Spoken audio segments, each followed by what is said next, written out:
दोस्तों, इस वीडियो में हम देखेंगे मैटलैब का एक ब्रीफ इंट्रोडक्शन। तो दोस्तों, MATLAB stands for matrix laboratory, जिसको ओरिजिनली मैट्रिक्स प्रोग्रामिंग लैंग्वेज कहा जाता था। तो दोस्तों, मैट्रिक्स का जो इंटरफेस होता है वो कुछ ऐसा दिखता है। इसमें हम सबसे पहले देखते हैं करंट फोल्डर को।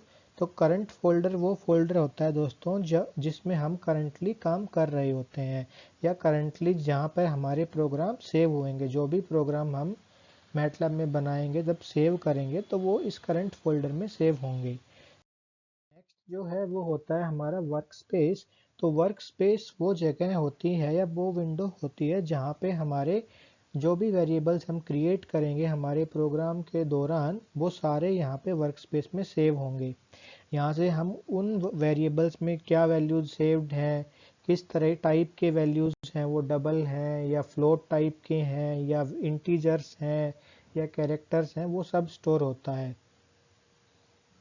उसके बाद जो है दोस्तों हमारे पास आती है कमांड विंडो। तो कमांड विंडो वो वाली विंडो होती है जहाँ पे हम हमारे छोटे प्रोग्राम्स या कमांड्स को रन करते हैं। और उसके बाद आता है दोस्तों एडिटर विंडो। तो एडिटर वो जगह होती है दोस्तों जहाँ पर हम हमारी कोडिंग करेंगे। जो भी प्रोग्राम्स हम लिखेंगे वो हम एडिटर विंडो में लिखेंगे, और उसका जो भी रन करने के बाद जो भी आउटपुट आएगा वो हमारा कमांड विंडो में शो होगा। और किसी भी प्रोग्राम को रन करने के लिए हम ये रन बटन से रन करेंगे। तो चलिए दोस्तों, अब कुछ कमांड्स रन करके देखते हैं मैटलैब में। तो मान लीजिए हमें पहले स्क्रीन पे चाहिए आउटपुट हेलो वर्ल्ड, तो हम यूज़ करेंगे कमांड डिस्प का। तो जो भी हमें आउटपुट चाहिए वो हम डिस्प कमांड का यूज़ करके लिखेंगे। तो जो भी हमें आउटपुट चाहिए वो हम कोट्स के अंदर लिखेंगे, जैसे हेलो वर्ल्ड, और फिर एंटर हिट करेंगे। तो ये देखिए, ये हमारा आउटपुट आ गया हेलो वर्ल्ड। अब मान लीजिए हमें गलती करते हैं इसमें कुछ, जैसे मैंने कोट्स नहीं लगाए और इसको ऐसे कर दिया, तो ये हमें एरर देगा। तो देखिए एरर दिया इसने कि character vector is not terminated properly. इसका मतलब ये कोट्स के लिए वेट कर रहा है। तो हम कोट्स डालेंगे और ये आउटपुट शो करेगा। और अगर हमें कमांड विंडो को क्लीन करना है तो उसके लिए कमांड होती है CLC। तो ये हमारी कमांड विंडो प्रीवियस जो कमांड्स थी वो क्लीन होगी।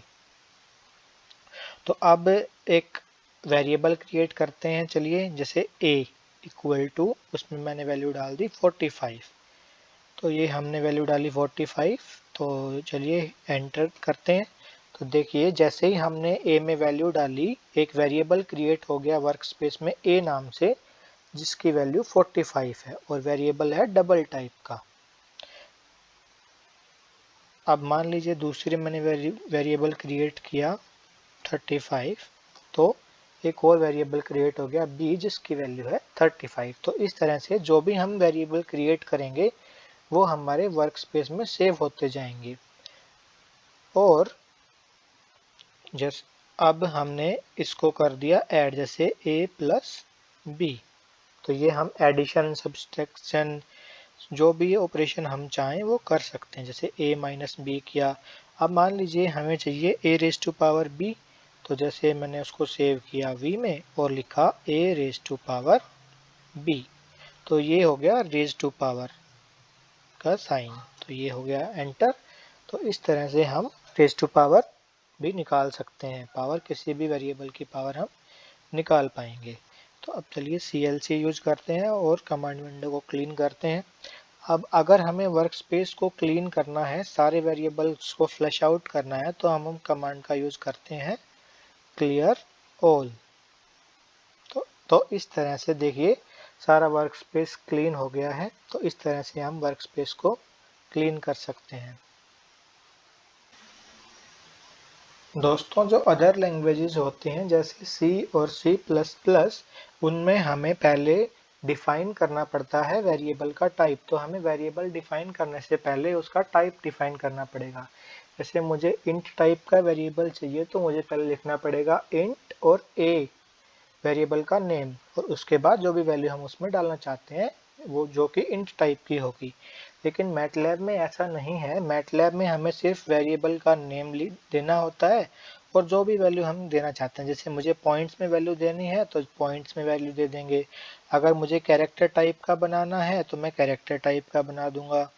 ये ऐसे हम कैरेक्टर भी दे सकते हैं। अब मुझे स्ट्रिंग देनी है तो स्ट्रिंग देने के लिए हम कोट्स का यूज करेंगे। जैसे मैंने नाम लिख दिया, मान लीजिए अमित, ये एक कैरेक्टर बन गया, एक कैरेक्टर टाइप की एरे बन गई, यानी स्ट्रिंग बन गई है। तो इस तरह से हमें कोई भी किसी भी तरह के वेरिएबल हम मैटलैब में बना सकते हैं बिना उसका टाइप स्पेसिफाई किए। मैटलैब उसका टाइप अपने आप डिसाइड करता है। वेरिएबल्स में जो भी वैल्यू स्टोर हैं वो हम वर्कस्पेस से भी देख सकते हैं। जैसे ये है ए वेरिएबल है एक, और एक एस वेरिएबल है।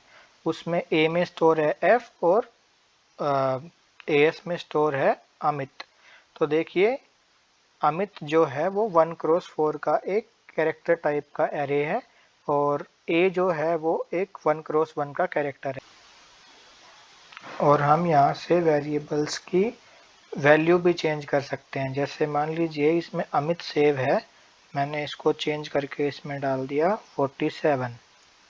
तो अब ए में स्टोर होगा 47। तो चलिए देखते हैं ए में क्या स्टोर है। तो लिखेंगे हम ए और एंटर डालेंगे। तो ये देखिए ए में स्टोर है एफ और ए एस में स्टोर हो गया मेरा 47।